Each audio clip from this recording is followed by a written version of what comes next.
तो फिल्म की शुरुआत होती है अंटार्कटिक ओशन से।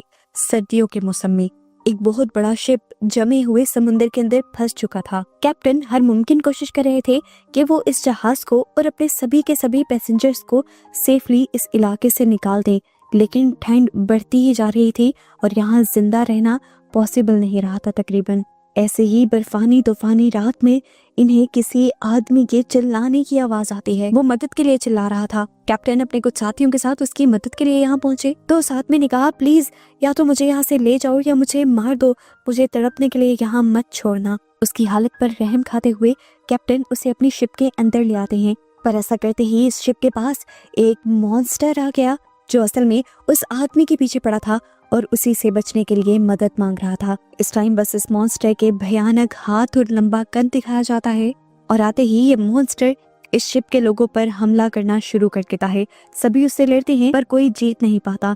गोलियों का भी उस पर कोई असर नहीं हो रहा था। ये देखते हुए एक सोल्जर एक ताकतवर मिनी रॉकेट जैसे एक गन से उसके ऊपर हमला करता है, लेकिन मॉन्स्टर उससे भी नहीं मरता, बस इस शिप से नीचे गिर जाता है। उस समय आकर ये मॉन्स्टर अब इनके शिप को जोर जोर से हिलाने लगा था, जिससे शिप के अंदर काफी तोड़फोड़ हो रही थी और इन लोगों की जान खतरे में भी पड़ रही थी। ये देखते हुए ऊपर से कैप्टन उस मॉन्स्टर की पास वाली बर्फ पर कुछ जोरदार चीज मारते हैं, जिससे आसपास की बर्फ टूट जाती है और वो मॉन्स्टर उस ठंडे बर्फीले पानी में दफन हो जाता है।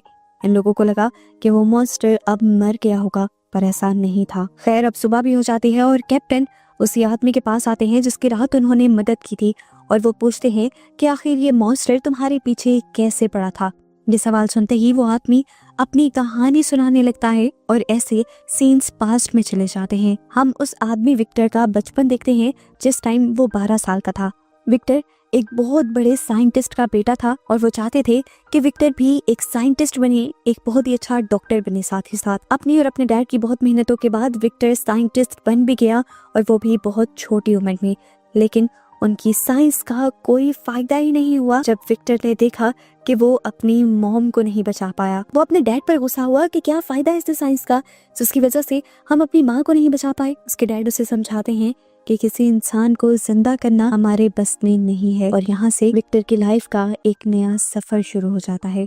उसने ठान लिया था कि वो कोई ऐसा रास्ता जरूर निकाल कर रहेगा जिससे वो मरे हुए इंसानों को दोबारा जिंदा कर सकेगा। कोई ऐसा फॉर्मूला या कोई ऐसी टेक्निक ढूंढ ही लेगा जो उसके डैड को नहीं पता। सीन कट होकर हमें दोबारा प्रेजेंट का सीन दिखाया जाता है, जहाँ पर वो मॉन्स्टर जो कि पानी के अंदर दबा हुआ था वो दोबारा उस पानी से निकल आता है। हैरानी की बात थी कि इतने ठंडे पानी के अंदर रहने के बावजूद उससे एक छींक तक नहीं आई थी। उसको दिखाने के बाद सीन्स दोबारा पास्ट में शिफ्ट हो जाते हैं, जहाँ पर विक्टर अपनी कहानी सुना रहा था। विक्टर अपनी सोच पर काम करता रहा और इंसानों को जिंदा करने के तरीके ढूंढता रहा। सालों गुजर गए। जब विक्टर 30 साल का हुआ तो फाइनली उसने बिजली के जरिए इंसानों के ऑर्गन्स का इस्तेमाल करते हुए इंसान को जिंदा करने का तरीका ढूंढ ही निकाला। अपने एक्सपेरिमेंट को लेकर वो बड़े बड़े बिजनेसमैन की एक मीटिंग के अंदर गया। वहाँ उसने सबको दिखाया कि उसने एक आधे इंसान को एक मशीन के जरिए जिंदा कर दिया था। ये देखकर वहाँ के सभी लोग डर जाते हैं क्योंकि उन्हें लग रहा था कि विक्टर किसी इंसान को इस तरह जिंदा कर गॉड को चैलेंज देना चाह रहा है और अपने आप को गॉड समझ रहा है। वो विक्टर को ही बुरा भला कहने लग जाते हैं और फौरन उसे अपना ये एक्सपेरिमेंट बंद करने को कहते हैं, पर विक्टर वो एक्सपेरिमेंट बंद नहीं करता और अपने बनाए उस ह्यूमनॉइड की तरफ एक बॉल फेंकता है। वो ह्यूमनॉइड वो बॉल कैच भी कर लेता है और बोलता भी है। ये देखकर सब लोग डर जाते हैं और फौरन विक्टर को यहाँ से चले जाने को कहते हैं। कोई भी उसके एक्सपेरिमेंट पर पैसा लगाने के लिए तैयार नहीं था। उस समय विक्टर वहाँ से चला जाता है और उसका बनाया वो क्रिएचर दर्द में तड़पता रहता है पीछे। कुछ लोगों ने तो उसकी रिसर्च और कामयाबी से इसलिए मुंह मोड़ लिया था क्योंकि उन्हें लग रहा था कि अगर विक्टर की रिसर्च के बारे में लोगों को पता चल गया तो फिर कोई भी इंसान मरेगा ही नहीं और ये दुनिया ज्यादा इंसानों से भर जाएगी। उदास विक्टर यहाँ से चला जाता है और फिर विक्टर को बुलाता है एक बहुत बड़ा बिजनेसमैन। असल में मसला ये था कि इस बिजनेसमैन के पास पैसा बहुत था, बिजनेस बहुत था, पर उसकी अपनी जिंदगी बहुत कम रह गई थी। वो सालों से ही कोई ऐसा तरीका ढूंढ रहा था जिससे वो अपनी बीमारी को ठीक कर सके और अपनी लाइफ बढ़ा सके। और अब विक्टर को देखते हुए उसके एक्सपेरिमेंट के बारे में जानकर उसके अंदर भी उम्मीद जागी थी कि वो भी अपनी जिंदगी जी सकता है। वो बिजनेसमैन विक्टर से कहता है कि तुम्हें जितना पैसा चाहिए, जो जो चीजें चाहिए, दुनिया के जिस भी कोने से चाहिए, मैं तुम्हें सब ला कर दूंगा, तुम अपनी लैब बनाओ और अपना एक्सपेरिमेंट पूरा करो ताकि बाद में तुम मेरी जान बचा सको। विक्टर बहुत ज्यादा खुश था। वो अपने भाई विलियम के घर जाता है उसे ये खुशखबरी देने के लिए कि वो अपनी एक लैब बनाने वाला है।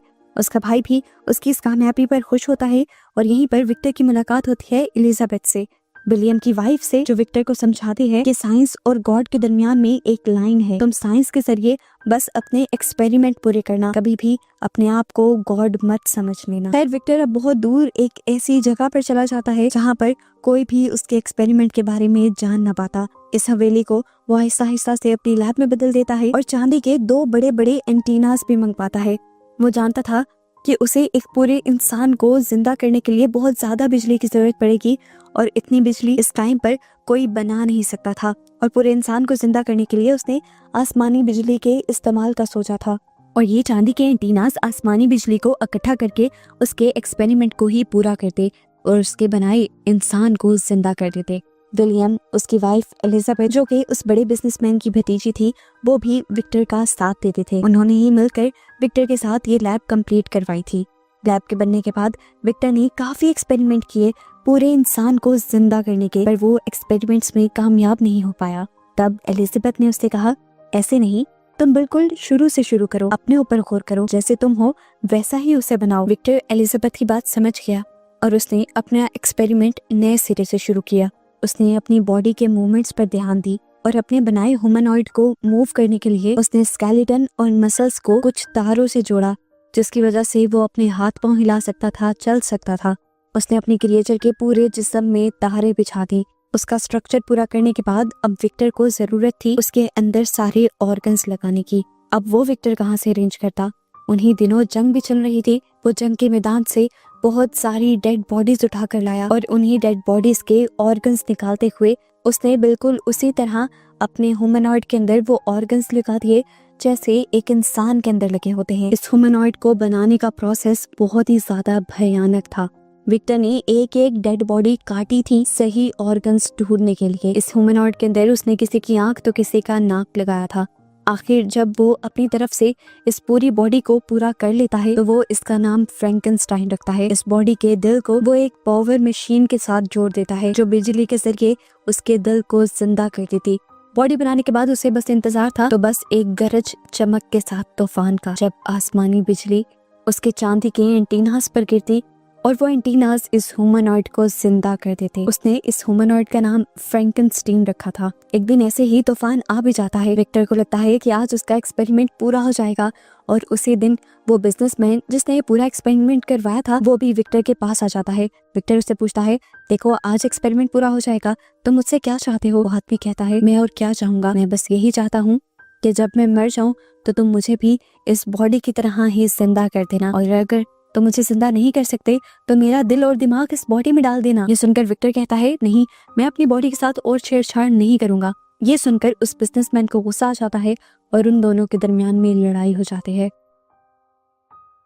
ऐसे ही लड़ाई में वो बिजनेसमैन भी नीचे गिरता है और मारा जाता है। आसमानी बिजली भी उन टॉवर्स पर गिर जाती है जो विक्टर ने बनाए थे, लेकिन उसके बावजूद भी विक्टर देखता है कि उसका एक्सपेरिमेंट नाकाम था। वो ह्यूमनॉइड यानी फ्रैंकेनस्टाइन जिंदा नहीं हुआ था। विक्टर अब पूरी तरह टूट चुका था। उसकी सालों की मेहनत बर्बाद हो गई थी, इसलिए वो थक कर सो गया। सुबह जब उठा तो उसे अपनी आंखों पर यकीन नहीं आ रहा था। फ्रैंकेनस्टाइन चल सकता था, उसकी आंखों के सामने खड़ा हुआ था। पट्टियों में बंधी हुई अपने इस क्रिएचर को देखकर वो खुद ही डर जाता है। उसकी चाल चलन बहुत ही ज्यादा अजीब थी। जाहिर सी बात थी कि एक नॉर्मल इंसान तो था नहीं। तारों से जुड़े हुए क्रिएचर की चाल चलन ऐसी ही होती है। वैसे भी इसके जिस्म का हर हिस्सा तो किसी दूसरे इंसान का था।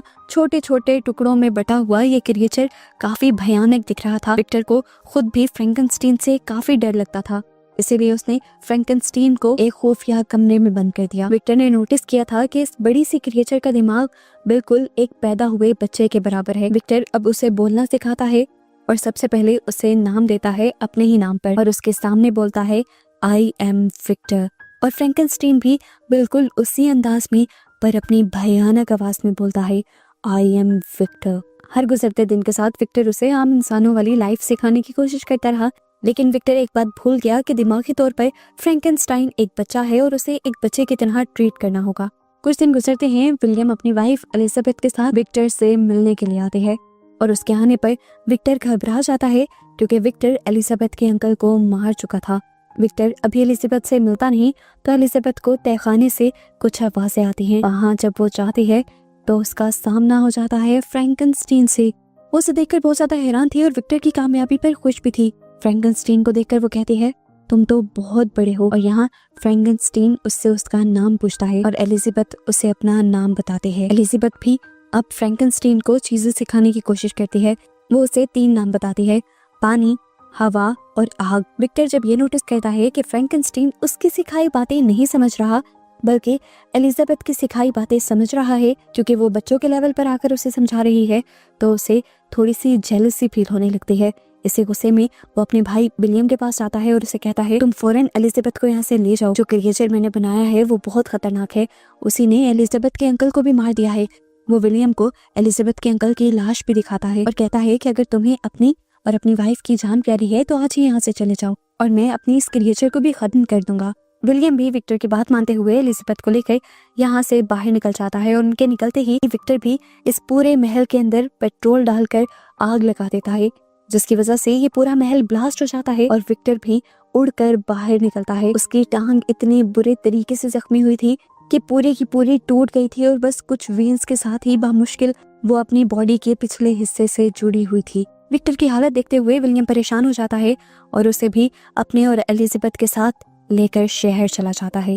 जिसके बाद सीन यहीं से कट होकर मूवी दोबारा प्रेजेंट में आ जाती है, जहां प्रेजेंट में हमें दिखाया गया था कि फ्रैंकनस्टीन पानी से सही सलामत निकल आया था और अपना बदला लेने के लिए अब वो शिप के अंदर भी चला गया था और उसने शिप के कुछ हिस्सों में आग लगाना भी शुरू कर दी थी। अब कैप्टन खुद फ्रैंकनस्टीन के सामने जाता है और उससे पूछता है, क्या विक्टर ने यानी तुम्हारे डैड ने जो कहानी सुनाई है वो सच है? क्या तुम वाकई में इतने खतरनाक हो कि इंसानों को मार देते हो? फ्रैंकनस्टीन कहता है, नहीं, वो आधी सच्चाई है। मैंने किसी इंसान को कभी नहीं मारा। हाँ, मैं ये जरूर मानता हूँ कि मुझे विक्टर पर गुस्सा है।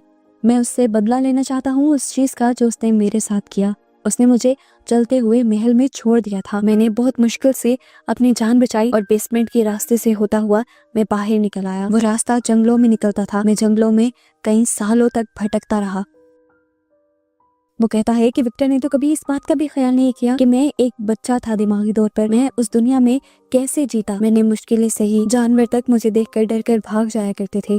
मैं बहुत अकेला था। जंगल में कुछ शिकारी मुझे देखते तो फौरन मुझ पर हमला करने लग जाते क्योंकि वो मुझे शैतान समझते और मानते थे। ऐसे ही एक और मर्तबा कुछ शिकारी उसे देखते हैं जिनसे बचकर वो भाग नहीं पाता और शिकारी उसे गोलियां मार देते हैं। अपनी जान बचाने के लिए वो यहाँ से भागता हुआ एक घर के पास आता है और उसमें छुप जाता है। जब उसे होश आया तो उसने देखा कि उसके सारे के सारे ही जख्म भर चुके थे। फ्रैंकनस्टीन हैरानी से सब कुछ बता रहा था। वो कहता है, मैंने फिर उस घर में देखा।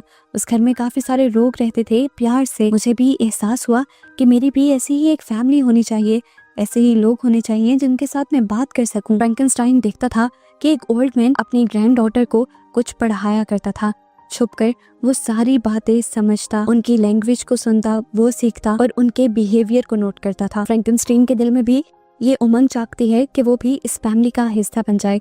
वो देखता था कि किस तरह फैमिली के लोग अपने अपने कामों पर जाते हैं और घर की जरूरतें पूरी करते हैं।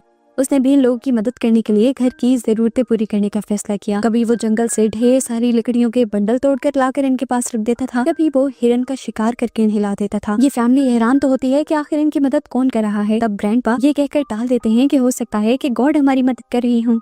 खैर, कुछ अर्सा गुजरता है और ये फैमिली घर छोड़कर शहर जाने का फैसला कर लेती है, पर इनके ग्रैंडपा यहीं रह जाते हैं। पता चलता है कि ग्रैंडपा देख नहीं सकते थे लेकिन वो सुन जरूर सकते थे और वो हमेशा से ये बात जानते थे कि फ्रैंकनस्टीन उनके घर रह रहा है।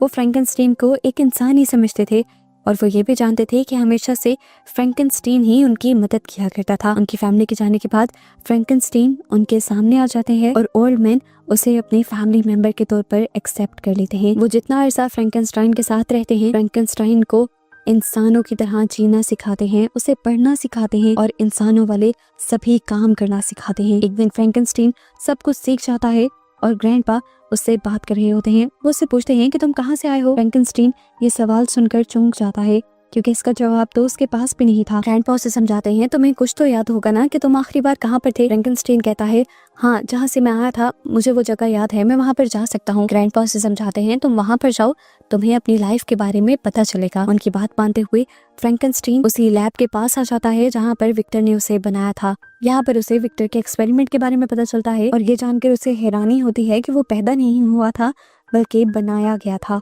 और उसे यहीं से विक्टर का एड्रेस भी मिलता है और वो सोच लेता है कि वो विक्टर के पास जाएगा और उससे रिक्वेस्ट करेगा कि वो उसी जैसा एक और क्रिएचर बना दे जिसके साथ वो इस दुनिया में रह सके, सरवाइव कर सके। अपने बारे में जानने के बाद वो फौरन ही ग्रैंडपा के पास आता है उन्हें ये खुशखबरी सुनाने के लिए कि उसे अपने बारे में पता चल चुका है। पर वहां जाकर क्या देखता है कि भेड़ियों ने ग्रैंडपा पर हमला कर दिया था और ग्रैंडपा बिल्कुल मरने की हालत में थे। ये देखकर वो बिल्कुल टूट गया। उसने ग्रैंडपा से कहा, आप मर नहीं सकते, आप ही तो इस दुनिया में मेरे अकेले साथी हैं। इनकी बातों के दौरान ही यहाँ पर ओल्ड मैन के बेटे आ जाते हैं जो फ्रैंकनस्टीन को एक मॉन्स्टर समझ लेते हैं और पीछे से ही उसके ऊपर शूट कर देते हैं। उनसे बचने के लिए फ्रैंकनस्टीन भागता है और बाहर आ जाता है और ये आदमी उसके ऊपर इतनी गोलियां चलाते हैं कि आखिर वो गिर जाता है। इन्हें लगा था कि वो मर गया, पर वो सिर्फ बेहोश हुआ था। अगले दिन उसे दोबारा होश आ गया, लेकिन अब ग्रैंडपा भी उसके वहां नहीं रहे थे। उनके बच्चे उन्हें यहाँ से ले गए थे। फ्रैंकनस्टाइन अब जानता था कि उसे क्या करना है। उसे विक्टर के पास जाना था। विक्टर का एड्रेस उसे पहले ही मिल गया था। सफर तय करते हुए जब वो विक्टर के पास पहुंचा तो उसने देखा कि विक्टर और उसका भाई विलियम पार्टी कर रहे थे। ये देखकर उसे गुस्सा आ गया कि वो इस दर्द में जिंदगी गुजार रहा है और विक्टर अय्याशी की जिंदगी जी रहा है। इस गुस्से में वो विक्टर पर हमला करता है और कहता है कि मैं तुम्हें मार दूंगा। विक्टर भी उससे कहता है, मैं यही चाहता हूँ कि तुम मुझे मार दो। मुझे अफसोस है अपने पर कि मैंने तुम जैसी भयानक क्रिएचर को बनाया। मैं तो उस दिन से पछता रहा हूँ जिस दिन से मैंने तुम जैसे मॉन्स्टर को बनाया। फ्रैंकनस्टीन उससे कहता है, मैं मॉन्स्टर नहीं हूँ। पर विक्टर उसकी बात नहीं सुनता और उसके ऊपर गोली से हमला करने ही वाला होता है। पर एलिजाबेथ फ्रैंकनस्टीन के सामने आ जाती है और फ्रैंकनस्टीन की गोली अपने ऊपर खा लेती है। फ्रैंकनस्टीन एक मर्तबा दोबारा टूट गया था क्योंकि ग्रैंडपा और एलिजाबेथ ही थे जो उसे इंसान समझते थे। दुख में एलिजाबेथ को गोद से उठाए वो पार्टी में से बाहर निकल जाता है। घर पर अपनी वाइफ के मरने की वजह से विलियम भी सदमे में आ चुका था। वो विक्टर से कहता है कि तुमने सब बर्बाद कर दिया। हालांकि विक्टर उससे माफी भी मांगता रहा, लेकिन फिर भी विलियम उसे अपने घर से निकाल देता है। विक्टर को अब फ्रैंकनस्टीन पर बहुत ज्यादा गुस्सा आ गया था कि उसकी वजह से उसके भाई की लाइफ बर्बाद हो गई। बदला लेने के लिए वो दोबारा फ्रैंकनस्टीन को ढूंढते हुए उस तक पहुंचता है और गुस्से में जाकर उसकी नाक उतार देता है। विक्टर उससे कहता है कि मैं तुमसे अपना बदला लेकर ही रहूंगा। फ्रैंकनस्टीन कहता है, अच्छा, अगर तुम मुझसे अपना बदला लेना चाहते हो तो मुझे ढूंढ लेना।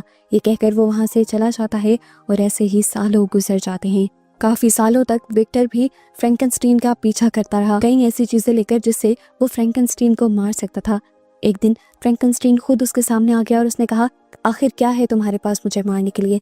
लाओ मुझे दो, मैं खुद अपने आप को मारूंगा, लेकिन अगर मैं ना मरा तो मैं तुम्हें मार दूंगा। विक्टर फ्रैंकनस्टीन के हाथ में डायनामाइट पकड़ा देता है, यानी बॉम्ब पकड़ा देता है, जिसकी वजह से फ्रैंकनस्टीन ब्लास्ट हो जाता है, पर हमेशा की तरह मरता नहीं और कुछ अरसे बाद जिंदा हो जाता है। और उसके बाद से ही अब वो विक्टर के पीछे पड़ चुका था, क्योंकि अब अपने कहे के मुताबिक उसने विक्टर को मारना था। वो जब विक्टर को टॉर्चर कर रहा था, जब उसे मार रहा था, तभी तो विक्टर ने मदद के लिए कैप्टन और उसके लोगों को बुलाया था। ये वही सीन था जो हमें मूवी के स्टार्ट में दिखाया गया था। प्रेजेंट में फ्रैंकनस्टीन ही कैप्टन और विक्टर को ये सारी कहानी सुना रहा था। वो विक्टर से कहता है, मैं आपसे ज्यादा कुछ नहीं चाहता था, दिल से आपको मारना भी नहीं चाहता था, बस शुरू में मैं इतना ही चाहता था कि आपको ढूंढूं और आपसे कहूं कि मेरे जैसा एक और बना दो जिसके साथ मैं जिंदगी गुजार सकूं।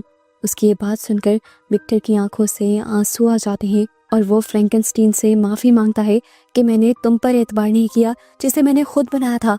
विक्टर की हालत काफी खराब थी, वो मरने वाला था, पर मरने से पहले वो फ्रैंकनस्टीन को कहकर जाता है कि तुम्हें जीना होगा मेरी जगह पर और मुझे माफ भी करना होगा। फ्रैंकनस्टीन भी यहाँ पर विक्टर को माफ कर देता है और उनकी इस एंडिंग को देखकर शिप के सभी लोग रोने लग जाते हैं।